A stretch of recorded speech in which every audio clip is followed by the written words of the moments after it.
So I hope by now you've had the opportunity to download the Vendor Due Diligence Checklist that I talked about previously. And really what we want to do is just give you an opportunity to kind of walk through it together and talk about some of the elements that are there. So there are 6 key parts, but before I share that with you, I want to kind of put some of this in context for you.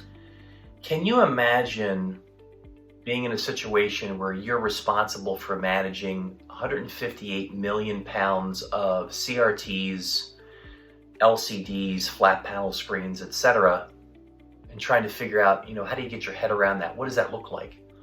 Well, what it looks like is about 5 million individual devices. And I bring it up because in 2016, there was a major challenge of stockpiling that was conducted by an e-cycler in the United States. Continued to stockpile the equipment on behalf of their customers. It wasn't being managed properly. And now all of a sudden, we've got this 158 million pounds of material that's got to be managed. And I share that with you because what we want you to understand is that the idea of managing this material, whether it's computers or it's LCD monitors or it's printers or whatever the case may be, is not just trash. It's not just like putting material out at the curbside. It really is an asset that's got to be managed from an environmental compliance perspective as well as from a data security perspective. And more importantly, ultimately, your own organization's liability for who you choose as a vendor. Thusly, that's why we think it's really important to share with you this vendor due diligence checklist. The 6 pieces of that checklist really get into the granularity of how you choose your vendor and really that partner that you should be working with for the life of your contracts. It could be an individual year, maybe it's multi-year. I'm not exactly sure what you think is most appropriate for your organization, but what we want to share with you is the specificity of how do you choose the vendor? How do you make sure that they're doing the right thing? And that's really what we want to talk about today. So in your vendor due diligence checklist, which you've already downloaded, I'm sure. If you haven't, we'll have a link for you, definitely a resource on how to do that. And I'd encourage you to take a look at it, read through it, and then obviously ask us any questions that you have at any time. So the first 2 elements that I want to talk about, one is employee and company owner requirements, and the other is operational security. Why are they part of the 6? Well, they're part of the 6 because you have to really think about not only is it an organization that you're contracting to work with, but you're contracting to work with their employees. You're contracting to work with their owners. And you need to be concerned about what's their background.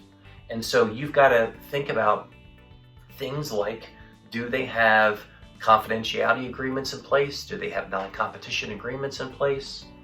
Do they have valid I-9s? Are we able to perform a background check on these employees? Where did they work before? What about their criminal record and drug testing? What about their driving record? And you may sit back to yourself and say, Joe, why does this matter? It matters because they're going to be managing equipment on your behalf.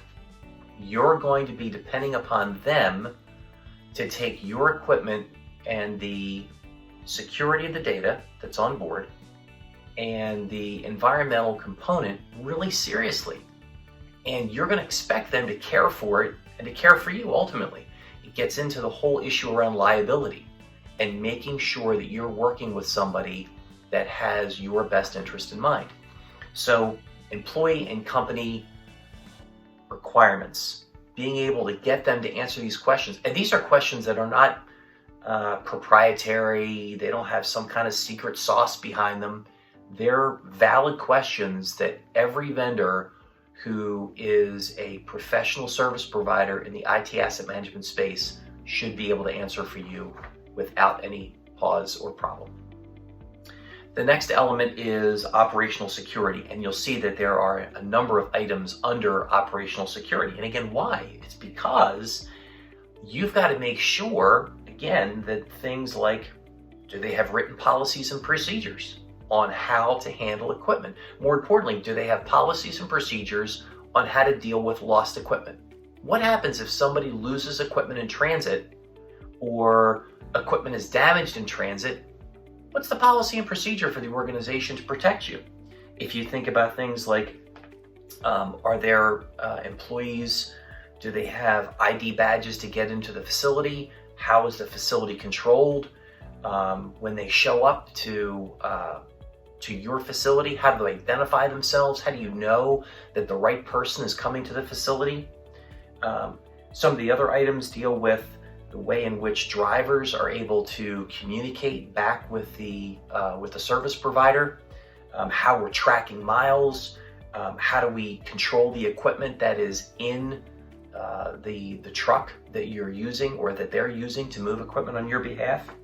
And then also, once equipment gets back into the facility, is there a closed caption TV system in place so that we know, did equipment get received into your building? Was it left in the truck overnight? What security mechanisms do they have in the building? So as you go down through the list, you're going to see that there are a number of pieces that all come into play in each one of these 6 sections. And I'm not going to read through all of them. I'm just simply going to say that when we talk about the employee and company requirements, and we also bring up this idea of operational security, again, if you've got a really solid service provider, there's no reason why they can't very easily complete this form. And they should be completing this form for you.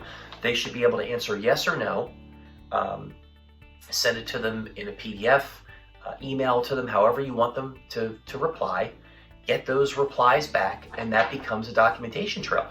If you decide that you want to have this vendor work for you and they meet all the criteria that's important to your organization, thumbs up, that's great for you guys. Keep the record, keep the document, because they have to make sure that if they make changes, they're updating the document for you. This is a document trail that helps to protect you. If in fact a problem goes awry where this was a way in which they demonstrated to you that they could comply with your requirements.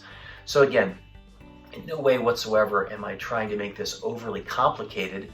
I'm not trying to sway you away from working with another vendor. I just want you to be prepared to understand 2 things. Number 1, IT asset management, IT asset disposition, or whatever we want to call it today, is complex and it's complicated, number 1. And number 2, you have to make sure that beyond a shadow of a doubt that you've done your own level of due diligence on the organizations that are going to be working on your behalf. They're going to be transporting your gear, they're going to be transporting your data, they're going to be responsible for environmental compliance, and they're going to be responsible for the ultimate destruction of the data that resides on those devices. They're responsible for it.